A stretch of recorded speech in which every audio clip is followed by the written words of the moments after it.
华视在地新闻继续来看，蔡总统再去参加到台湾资安大会开幕典礼，讲这个资安产业是台湾未来的关键产业之一。未来台湾将要来成立到数位部会，这场资安大会，国安会秘书长顾立雄、经济部长王美花、政委委员陈凤拢去参加，这嘛当看出到政府对资安产业的重视。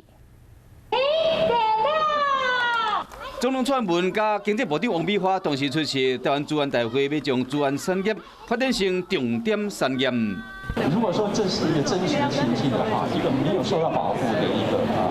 在线设备，受到这个恶意的骇客攻击，这个后果是应该是。针对业者介绍资安的防护设备甲软体，蔡总统听甲真有趣味，并表示要为政府部门加强基础建设以及强化个人的资安观念。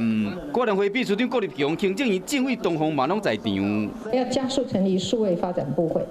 尤其是面对全球数位科技的多重挑战，我们更要整合资讯、治安、电信、网络和传播。蔡总统嘛讲，目前针对台湾的数位发展有5大实际策略，包括强化资安防护、提升数位国力以及整合 AI 等等，要让台湾迈向数位大国更进一步。